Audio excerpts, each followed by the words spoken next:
I have spent the last few months in UFC 5 learning how submissions really work, and I want to share with you what I've discovered.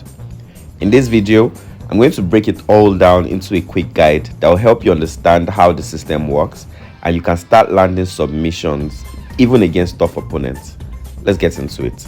As always, I've included timestamps so you can always jump back to the section you need. The truth is that every submission in UFC 5 is really a test of stamina. If I know I want to win by submission, the first thing I do is drain my opponent's stamina. On the feet, that means attacking the body, and on the ground, it means denying their transitions over and over again. And here's why. When your opponent's stamina hits zero, they can't deny your transitions again, and that's when the submission becomes almost guaranteed. As you can see in the clip playing in the background, I had my opponent in the arm triangle, and I denied him until his short-term stamina hit zero and I went for the submission, and he tapped almost immediately afterwards. The simple answer is practice. I treat the submission in UFC 5 like puzzles in chess. The more you see the same movements and positions in training, the better you can recognize and counter them in actual matches against other opponents. There are a few different ways you can practice this. You can use a second controller, you can use the strike recording AI, or my personal favorite, the basic and skilled ground game AI. With the first two, you already know what inputs are coming because you are the one setting them, and that's good for learning directions and timing. But with the AI, you don't know what's coming next. They're trying to attack and submit you, which forces you to both practice your offense and your defense in real time. So after watching this video, go jump into practice mode and spend some time with the AI. That's where your ground game really improves. Now let's talk about attacking the guillotine. This is one of the easiest submissions to land because the tells are very obvious. If you see an opponent trying to push against your leg, it just means that you are going to deny right, and if they are pushing against your neck, it means you are going to deny left. Now we talk about the armbar. If you see an opponent trying to crawl on the other direction to you, it means you are denying right. If you see them circling towards you, it means you are denying left. Now let's talk about the arm triangle. If you see the opponent struggling in the direction away from where you are, you know you are denying left. And if you see them struggling and trying to turn into where your body is, it means you are denying right. For the triangle, if you see the opponent lift their right leg, it means you are going to deny left. And if you see them lift their left leg, it means you are going to deny right. For the heel hook, when you see an opponent put down their left hand, it means you are going to deny right. And when you see them put down their right hand, it means you are going to deny left. For the Kimura, the tells are not so obvious, so let me tell you what I do. Whenever I notice that my opponent is squatting their butt, I know that I'm denying to the right. And when I see my opponent kick their leg, I know that I'm denying to the left.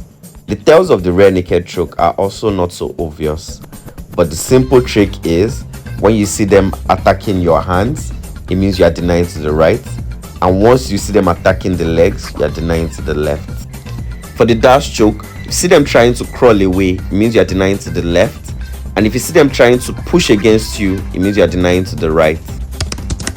Let's talk about this really cool thing that some fighters have called submission reversals.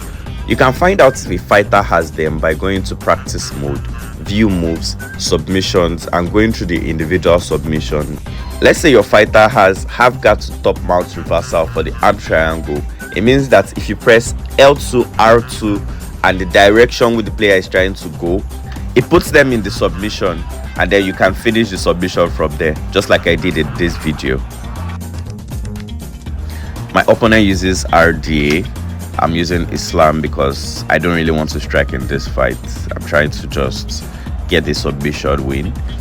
I go for the takedown. I can tell that my opponent knows how to grapple because of those fakes. By the way, if an opponent is postured up like this, you can stand right up by pressing R1 and up. And now I'm put into the armbar. I think I should do a separate video or short on how to defend submissions.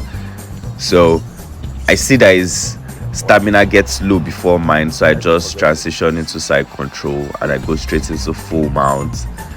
Like I said, I should do a video on how to defend submissions as well. Might not be as long as this. It's probably just going to be a short, so be on the lookout for it. Now I'm put into the Kimura. I know that he's going to go for it, so I defended and went straight into back mount. Now I'm in the full mount. He tries to leave. I deny it. Then I put him in the arm triangle. For some reason I got distracted and he escaped from the submission. I go into full guard from bottom. He tries to escape. I block it and put him in the guillotine. And then I'm draining him. I block that. Stamina reaches 0 and I go for the submission. I get into top mount.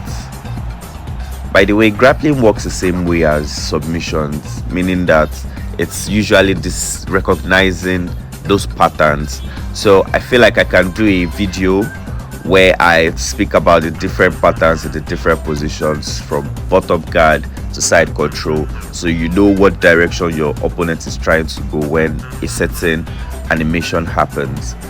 But that's probably going to be in September when I have some time. Okay, so we go back to the feet. I don't really want to strike with this dude, so I take him back to the ground. He tries to go down, I block it. I go into half guard, and now I'm in top mount. What am I going to do with it? He tries to escape, I block it. He goes for the arm triangle again, he blocks it. Tries to stand up, and he got it. Yeah, I hate playing against people who play like me right now, but yeah, it's your fault. I'm making this video for you, so it's your fault. Okay, so like I was saying earlier, my opponent is going to do it now. See, he just scribbles out from underneath me, even though I'm postured up. It's R1 and up. Is it up or down? R1 and up or down. Try it in practice mode, see whichever one works. See me attacking the body with some strikes, and then we go into round 2.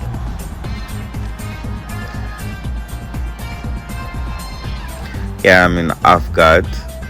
I punch, tries to escape, I block it. I go back to half guard. So what I should be doing is punching a lot more consistent. Oh, that was a fake. That was a nice fake. You know what the fake is, right? You pretend like you want to move in a certain direction, then press R2 immediately. So, and if your opponent tries to block that attack, their grapple advantage is going to go low, their stamina will go low, and you know, you just are better for it. So it's just different scrabbles here. Him blocking, me blocking. I block that transition. I fake, then finally go for the real thing. I was expecting him to go left, but he went up and escaped. I threw a head kick, go for the takedown, and he decided to do me the honors and took me down instead. So now I'm in half guard. I fake and take him into full guard. I like this position because I know that he's not going anywhere. And here we have him in the armbar. What's he going to do? He tries to go right, we deny right.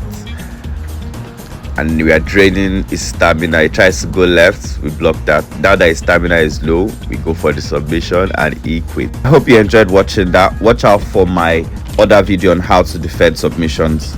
See you in the next video.